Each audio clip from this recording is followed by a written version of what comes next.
बहरिया town central business district merit Rawalpindi में अपना office बनाना शुरू किया, जो पिछले चंद सालों से बन रहा था और अब वो रेडी हो गया है। फिर उस पार्किंग का बड़ा ख्याल रखा गया है, वसी और कार पार्किंग छोड़ी गई है और बहरिया का जो कस्टमर है उसके लिए एक फैसिलिटी है, बहुत बड़ी फैसिलिटी है। मामलात हैं उसमें थोड़े से कुछ बहुत अच्छे स्मूथ नहीं है, वो तो मुल्क के भी ऐसे ही चल रहे हैं। टॉप ऑफ द लाइन है, यानी बहरिया DHA ही सबसे बड़े ब्रांड्स हैं और बाकी जो है वो इसके मुकाबले में वो छोटे हैं, अफोर्ड नहीं कर सकते थे। जो उनको यहाँ पे लिविंग या लाइफस्टाइल जो मिल गया है, फिर जो हॉर्टिकल्चर के हवाले से लैंडस्केपिंग है वो बड़ी कमाल है, ठीक है जी। Maintenance very good. हर बंदा ये बात समझ सकता है कि इतनी बड़ी ह्यूज बिल्डिंग बन रही है, इन्वेस्टमेंट हो रही है और ये फाइनलाइज हो रही है पिछले 1 साल से, तो इसका मतलब है कि उसने ऑपरेशन होना था और वो हो गया है। तो वो फिर देखते हैं कि यार बड़ी जबरदस्त बिल्डिंग्स हैं, यहाँ पे मेरा कोई ऐसी कोई चीज़ हो, कोई यूनिट हो ताकि मैं उसको रेंटल मॉडल पे डालूं तो मुझे रेंट आए। जो पीछे छोटे छोटे कमर्शियल हैं उनके मुकाबले में ये जगह बेहतर है। हमने जिन लोगों को चीज़ें बेची थी उनकी अच्छी खासी चीज़ें अप्रिशिएट हुई हैं और यही हमारी कोशिश है आज भी।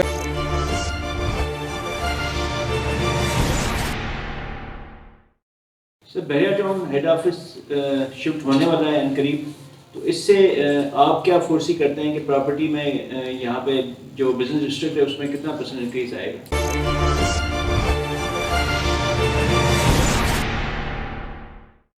बिस्मिल्लाहिर्रहमानिर्रहीम, अस्सलाम वालेकुम रहमतुल्लाहि व बरकातुहू। देखिए जी, बहरिया टाउन का जो हेड ऑफिस है वो ये जो पिछले कोई 30 सालों से ये चौथा हेड ऑफिस है जो कि बहरिया जहाँ शिफ्ट हो रहा है। और मुझे याद है कि जब ये पहला इनका ऑफिस था, वहाँ पे वो अकाउंट्स में आमिर साहब होते थे, वो बताते थे कि वो ब्रिज भी नहीं बना होता था और जो पहला ब्रिज है जो फेज़ 1 में जो है, तो वो नाले में से आलमोस्ट गुजर गए, तो वहाँ से जो इनके स्टाफ के लोग हैं उनको आना पड़ता था, ब्रिज नहीं बना हुआ था। दूसरा जो है वो फिर कॉर्पोरेट ऑफिस, जिसको बड़ा मशहूर है बहरिया फेज़ 2 में, वो फिर दूसरा कॉर्पोरेट ऑफिस था बहरिया का। वो 2000 आप समझ लें कि 5, 6, 7, 8, 10 तक बहुत वो बिज़ी जगह हो गई, बहुत ज़्यादा पार्किंग के मसले हो गए, वहाँ पे रश गुजरना मुश्किल हो गया। तो फिर बहरिया ने डिसाइड किया ये जो सफारी वैली के अंदर हेड ऑफिस है, फिर ये जो सफारी वैली का हेड ऑफिस है, ये 10 साल फिर काफ़ी चला और प्रॉब्लम पार्किंग के यहाँ भी आ गए और यहाँ भी लोगों को दूर गाड़ियाँ खड़ी करके आनी पड़ती थी, बहुत दूर दूर जगह नहीं थी, क्योंकि वो उस वक़्त जो प्लान था उससे भी कहीं ज़्यादा रिस्पांस था बहरिया हेड ऑफिस में लोगों का जो आना जाना था, क्योंकि जो भी सेल परचेज़ वगैरह होती है, जो भी इश्यूज़ हैं वहाँ ही रिजॉल्व होते थे, सारा कुछ था। फिर बहरिया ने Bahria town central business district merit Rawalpindi में अपना ऑफिस बनाना शुरू किया, जो पिछले चंद सालों से बन रहा था और अब वो रेडी हो गया है और अब वो ऑपरेशनल हो गया है।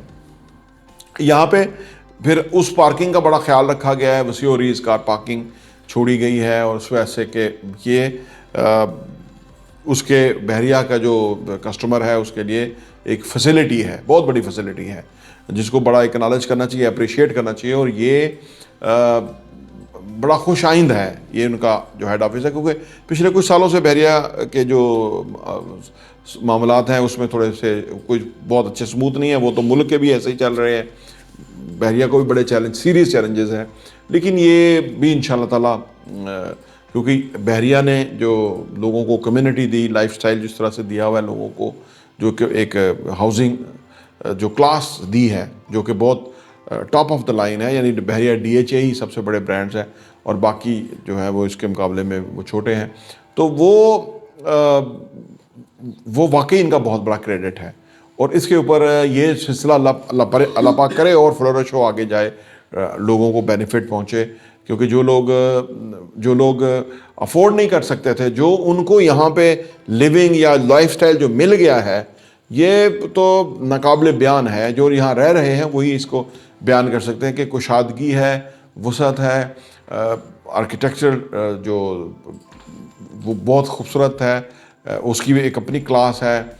फिर जो हॉर्टिकल्चर के हवाले से लैंडस्केपिंग है वो बड़ी कमाल है, ठीक है जी। मेंटेनेंस वेरी गुड, कि भाई हर पौधे का, पत्ते का, हर चीज़ का जो है वो ख्याल होता है, पानी उनको दिया जाता है, सफाई सुथराई के लिए हर वक्त लोग खड़े हुए हैं जो कि वो करें। तो ये बड़ा एक ज़बरदस्त सिस्टम है जो कि यहाँ पे एक चल रहा है।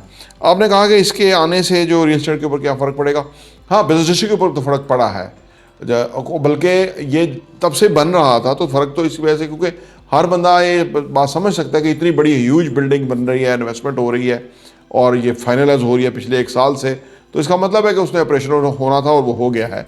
तो अब ये जो यहाँ कीमतें वैसे ही बढ़ रही हैं, बिल्डिंग्स की कीमतें बढ़ रही हैं, अपार्टमेंट्स की, शॉप्स की, ट्रेंड बहुत है लोगों का यहाँ आने का, उससे भी कीमतें बढ़ रही हैं। तो अब जबकि ऐसे होता है ना, इसका फ़ायदा क्या होता है? इसका फ़ायदा ये होता है, फर्ज करें कोई प्लॉट बेचने के लिए आ गया या घर बेच रहा है, ख़रीद रहा है, तो वो दोनों जो चलो जिसका है वो तो आया ही होगा, ज़ाहिर बात है, वो मालिक है इधर किसी प्रॉपर्टी का, लेकिन जो ख़रीदार है मे बी वो फर्स्ट टाइम आया हो और घर के लिए या प्लॉट के लिए या किसके लिए हो, तो वो फिर देखते हैं कि यार बड़ी ज़बरदस्त बिल्डिंग्स हैं, यहाँ पे मेरा कोई ऐसी कोई चीज़ हो, कोई यूनिट हो ताकि मैं उसको रेंटल मॉडल पे डालूँ तो मुझे रेंट आए, तो वो उसके लिए फिर अपॉर्चुनिटी उसको नज़र आती है। तो वो फिर अंडरस्टैंड करता है कि जो पीछे छोटे छोटे कमर्शियल हैं उनके मुकाबले में ये जगह बेहतर है। वैसे भी जो मेन शाहराह हो, मेन एरिया हो आबाद, जहाँ पे लोगों का फुटफॉल हो, आना जाना हो, तो वो एक मैटर करती है जगह। तो ये जगह इस हवाले से बड़ी ज़बरदस्त हो गई है, बेहतर हो गई है, और यहाँ पे अब काम जो है उसकी नोयत और अच्छी हो रही है, दिन ब दिन प्राइस अप्रिशिएट हो रही है। हमने जिन लोगों को चीज़ें बेची थी उनकी अच्छी खासी चीज़ें अप्रिशिएट हुई हैं, और यही हमारी कोशिश है। आज भी अगर जो लोग हमारे साथ इन्वेस्ट करेंगे, इंशाल्लाह ताला उनको खासा जंप आएगा। अभी हमने अपनी चीज़ों की कीमतें नहीं बढ़ाई और हम चाहते हैं कि उनको बेनिफिट ट्रांसफ़र करें, क्योंकि कोई भी इन्वेस्टमेंट करने के लिए कोई एक यूनिट लेने के लिए आएगा, तो जब उसको फ़ायदा पहुँचेगा तो उसका कॉन्फिडेंस वापस बहाल होगा, रीगेन होगा, और यही हम चाहते हैं। प्रॉपर्टी इंटरव्यू देखने का बहुत बहुत शुक्रिया।